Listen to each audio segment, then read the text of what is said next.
NEET paper leak मामले में लातूर से 10वीं गिरफ्तारी हुई है। आपको बता दें कि रेणुकाई केमिस्ट्री क्लासेस के मेन ऑफिस पर रेड डाली गई। सीबीआई ने कोचिंग किंग शिवराज मोटेगांवकर को गिरफ्तार किया है।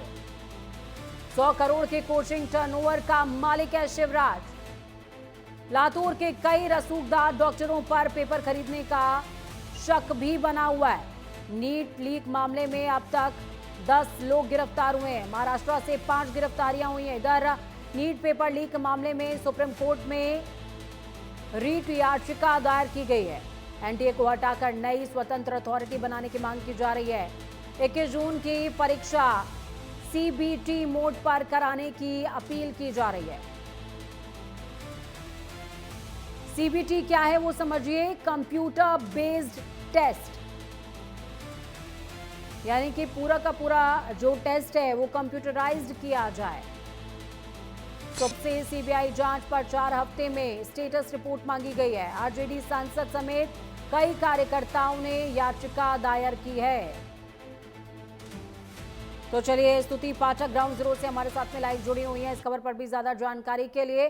स्तुति, हम सभी जानते हैं कि नीट का मामला कितना ज्यादा दिन ब दिन सेंसिटिव होता जा रहा है। ज्यादातर गिरफ्तारियां राजस्थान, मध्य प्रदेश और महाराष्ट्र से हुई हैं। कई मास्टरमाइंड्स पकड़े जा रहे हैं। कई लोगों पर पेपर बेचने का, कई लोगों पर पेपर खरीदने के आरोप लगे हैं। लेकिन इस बीच जो एक अहम मांग उठी, वो मांग ये कि एनटीए की इकाई को नष्ट कर दिया जाए, एक स्वतंत्र एकल स्वायत्त इकाई बनाई जाए जो कि रिकंडक्ट कराए एग्जाम, लेकिन सीबीटी मोड में।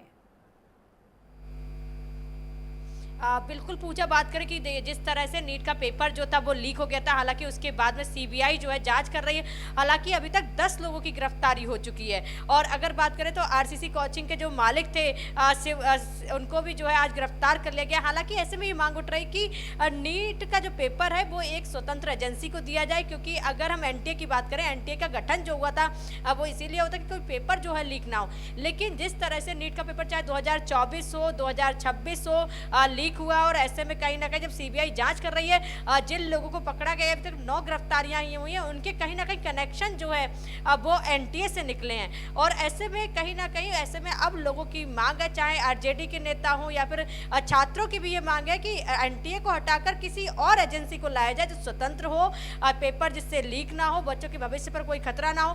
क्योंकि जिस तरह से सीबीआई जांच कर रही है, ऐसे में नासिक से जो है तार जुड़े। अगर लातूर से बात करें तो आज यहाँ से जो आरसीसी कोचिंग का जो मालिक था उसको गिरफ्तार किया। और ऐसे में सीबीआई के सूत्रों की तरफ से ये भी खबर पूजा सामने आ रही है कि तमाम ऐसे डॉक्टर्स हैं जो इस मामले से जुड़े हैं, जिन्होंने पेपर्स खरीदे थे और उन पेपर को जो है अपने बच्चों को जो है दिया था। इस पूरे मसले में जो सबसे बड़ा टास्क है जी, स्तुति, इस पूरे मसले में जो सबसे बड़ा टास्क है वो ये टास्क है कि ज्यादातर जो अभी तक करप्ट पाए गए हैं इस पूरे के पूरे कार्रवाई के दौरान, वो ज्यादातर टीचर्स हैं या फिर कोचिंग स्टाफ है।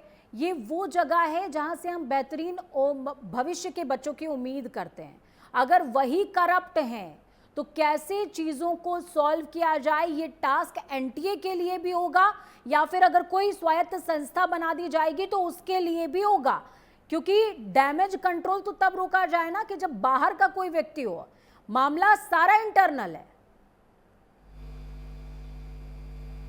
बिल्कुल पूजा, आपने बिल्कुल सही बात कही कि अगर बात करें तो जो लोग इसमें पकड़े गए सभी कोचिंग संस्थानों से हैं या फिर टीचर हैं। क्योंकि सबसे बड़ा जो माफिया होता है वो पेपर लीक का, वो कहीं ना कहीं संस्थानों में ही चलाया जाता है। जो पेपर संस्थान जो चल रहा है, कई बार सोचते हैं कि हम बच्चों को ज़्यादा से ज़्यादा पेपर जो है उनको सॉल्व करवा दें। ऐसे में वो जुड़े होते हैं, पेपर लीक हो जाता है और वो कोचिंग में बच्चों को पेपर दिया जाता है। और ऐसे में कहीं ना कहीं बहुत, अगर कोई दूसरी एजेंसी होगी और वहाँ से भी अगर लोगों के लिंक होंगे तो ये बिल्कुल खतरा रहेगा। तो ऐसे में कहीं ना कहीं ऐसे कोचिंग वालों पर भी शिकंजा कसने की बहुत ज़रूरत है, जो पेपर माफिया के रूप में काम करते हैं। पेपर जो है उसको लीक कर देते हैं, बच्चों को पेपर पहले बेचा जाता है। तो कहीं ना कहीं इन पर भी शिकंजा कसने की बहुत ज़रूरत है, क्योंकि तमाम ऐसे जो अगर बात करें तो कोचिंग सेंटर्स हैं जो इसीलिए चल रहे हैं, जो पेपर माफिया के रूप में काम करते हैं। और जो टीचर्स होते हैं और वो अपने अकॉर्डिंग जो है पेपर को सॉल्व करवाते हैं, हालांकि उनके पास कुछ कनेक्शंस होते हैं जिसके जरिए पेपर लीक हो जाता है। तो ये बिल्कुल अगर कोई और एजेंसी भी होगी उसके लिए भी बहुत बड़ा एक चैलेंज रहेगा कि पेपर लीक ना हो। हालांकि एक और बात आपको समझनी होगी कि एनटीए में जो कर्मचारी हैं, जो काम करते हैं, वो कॉन्ट्रैक्ट बेस हैं। कहीं ना कहीं ये भी एक सबसे बड़ी चीज है पेपर लीक होने की जो वजह बनाई जाती है। अगर उनको कॉन्ट्रैक्ट बेस से हटाकर कई सारे लूप होल्स हैं स्तुति, इसमें ये निकल करके आया कि जी एम्प्लॉयज कॉन्ट्रैक्ट बेस्ड हैं, प्लस आप जिस तरह की प्रिंटिंग प्रेसेस का इस्तेमाल कर रहे हैं वो भी आप टेंडर देते हैं। कोई गवर्नमेंट की अपनी कोई ऐसी प्रिंटिंग प्रेस नहीं है जो कि विश्वसनीय हो। बहुत सारे लूप होल्स हैं जिन पर गवर्नमेंट को भी काम करना पड़ेगा, साथ में प्रशासन के साथ अलाय होकर के काम करना पड़ेगा। बहुत शुक्रिया स्तुति हमारे साथ जुड़ने के लिए, अहम जानकारी साझा करने के लिए।